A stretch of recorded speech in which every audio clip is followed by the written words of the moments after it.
Hey, y'all. So today I want to talk to you about access, building relationship, and actually learning to trust the royal family.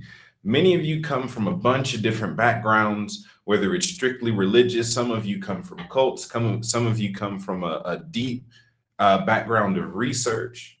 And let's just say for a lot of you, some of what you experienced, some of what you encountered very well can and is getting in the way of your spiritual progress and your ability to actually trust and build a relationship with the royal family. One of my favorite verses in the Bible, I find myself quoting it a lot because it's very necessary for beginners. It's when it says that when you come into the kingdom, you do so as a child.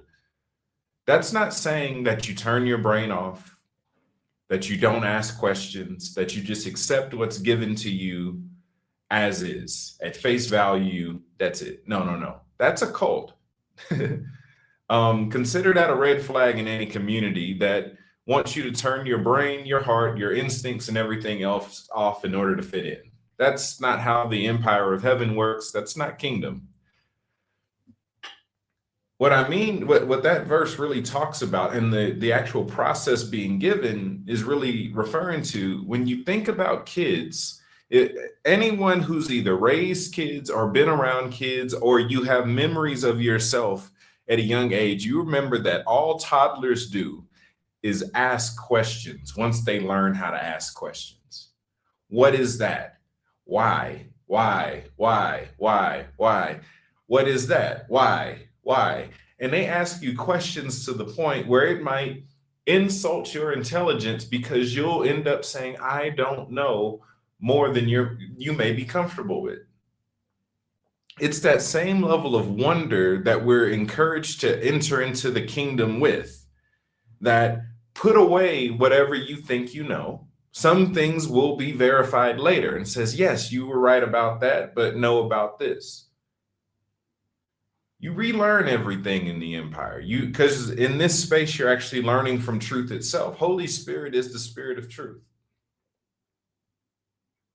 The royal family is a family of truth.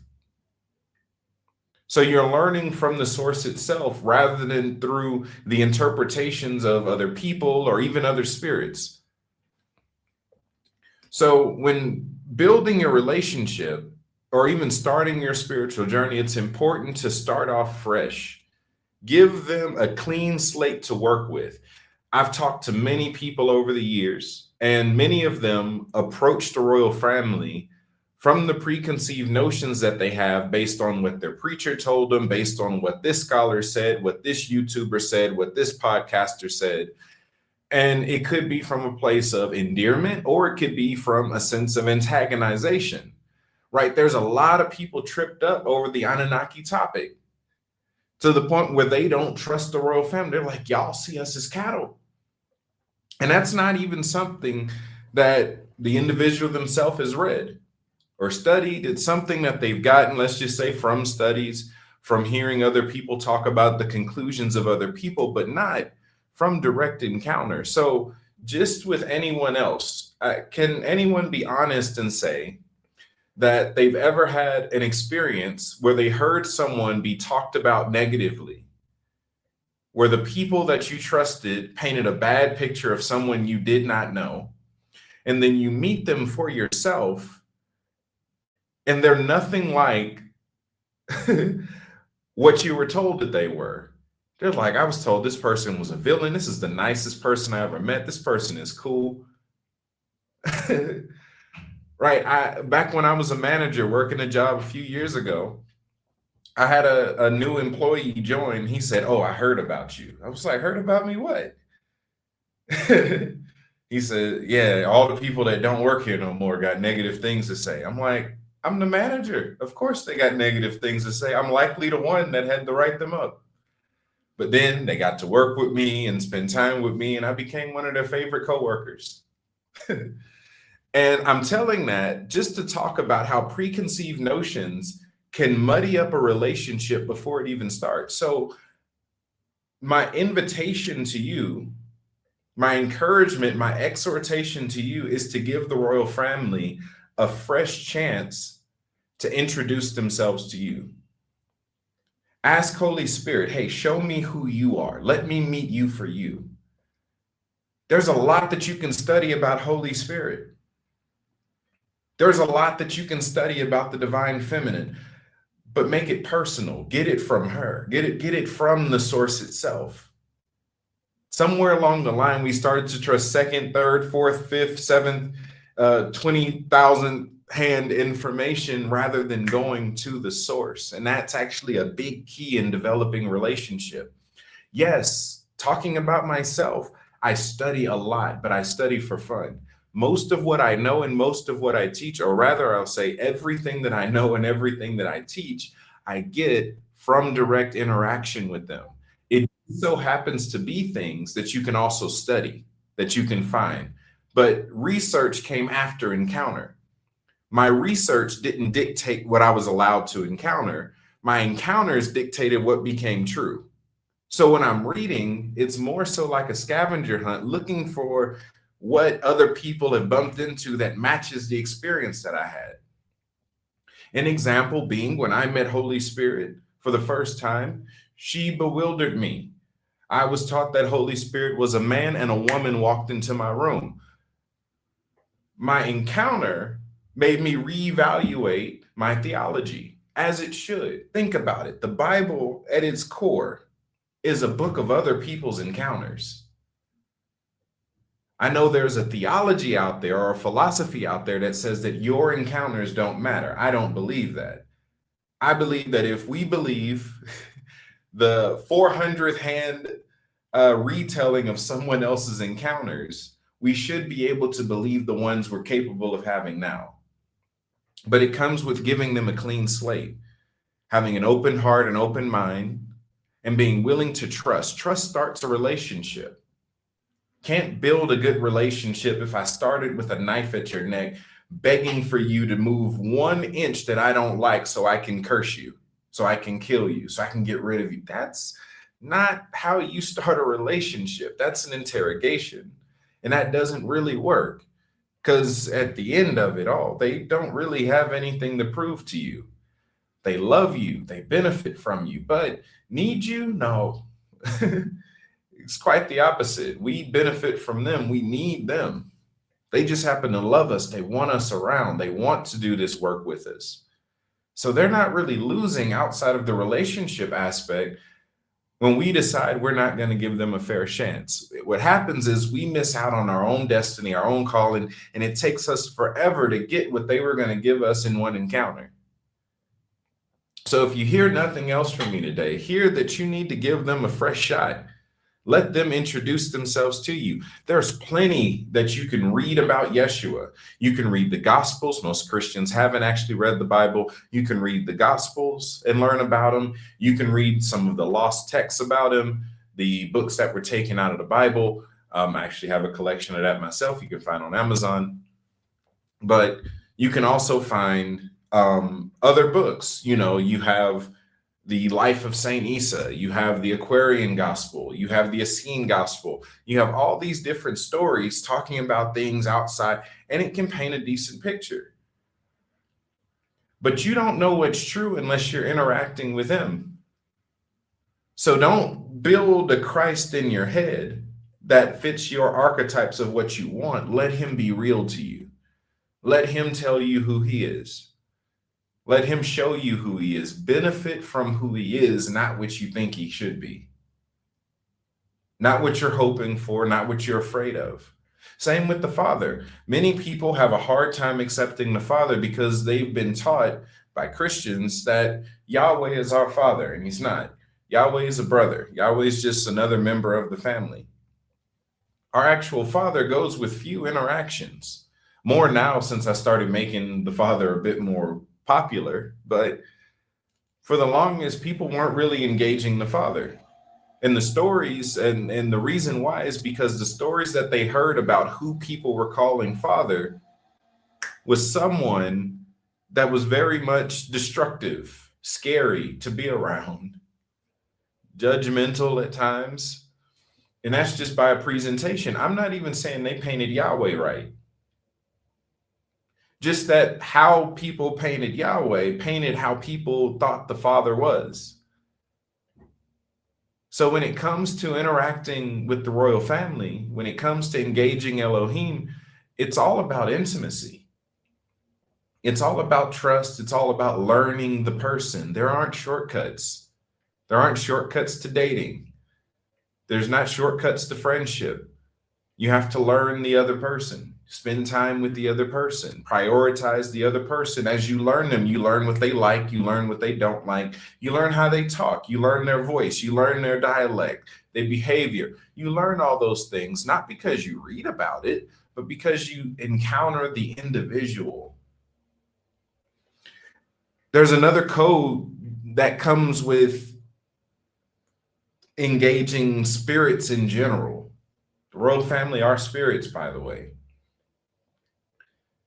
They operate by invitation. So a simple principle is that spirits don't enter your life and gain full access to your life without your permission. Yes, they have the power to supersede your permission, but they don't simply because of love. And love creates free will. It's impossible to have true love from a slave, something that was made to obey and made to love, made to this and made to that, doesn't actually produce love. And many people forget that they are love incarnate. They are just as much love as they are truth.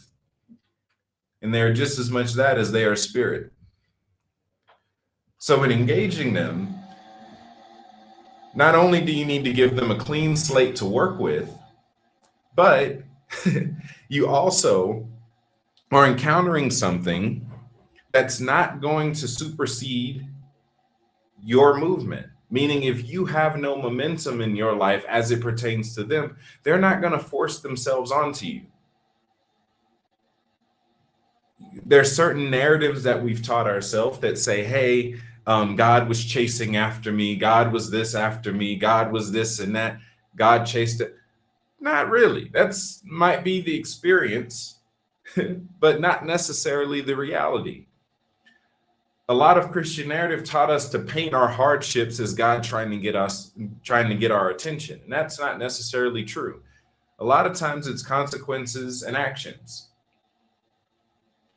So again, give them a fair shot. Welcome them into your life. You want to get to know Holy Spirit, welcome Holy Spirit into your life. You want to know the real Yeshua, welcome him into your life. You want to know the real Father, welcome El into your life.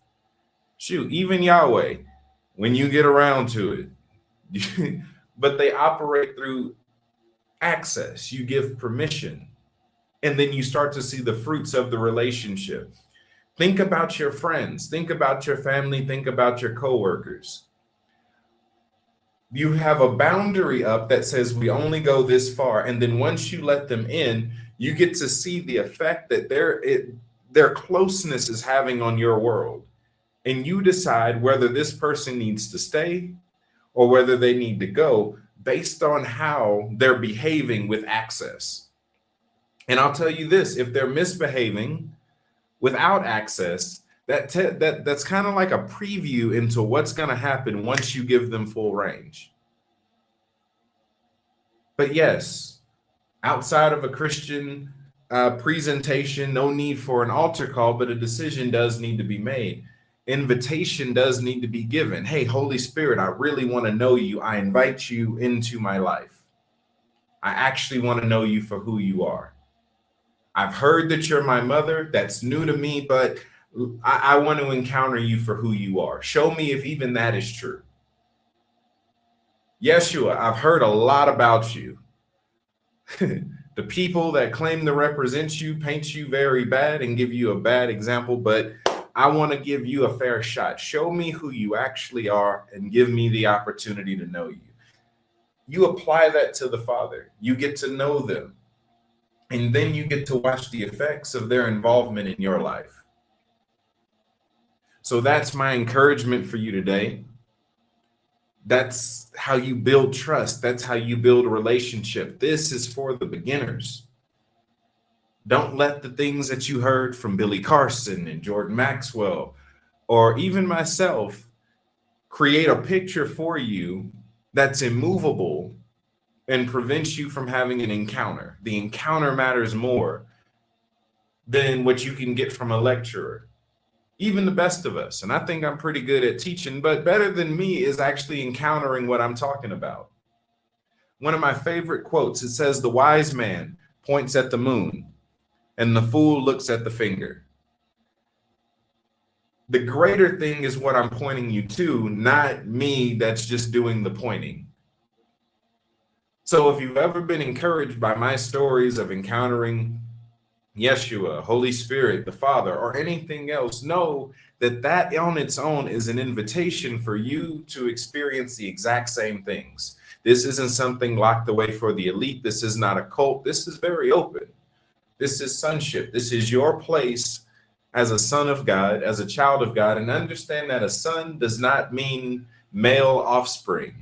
It means heir, the one who receives an inheritance. So it's speaking to a place of royalty and divinity within you. It's speaking to a place of intimacy and access that you really have in the heavens and with the royal family. So hopefully this was able to encourage you. Again, everything related to me can be found on the website, caveofmystery.org. There's plenty of courses, classes, trainings, and events coming up. Dunamis Day, register while seats are available. Only 90 people can fit in the venue. So register while you can, show up. It's going to be a day of demonstration. For those of you who've never experienced the supernatural up close and personal, who not only want to experience it, but be a part of it, receiving impartation, activation, training, we're going to have some fun that day. So if you're able to make it to Houston, Texas, April 11th, I'd love to see you there. Of course, everything else, books, courses, classes, and everything else can be found on my website. All information, and please read the homepage before contact form. Most of what you're looking for is on the FAQ section on the homepage. So with that being said, y'all be blessed. I love y'all. Until next time. Later.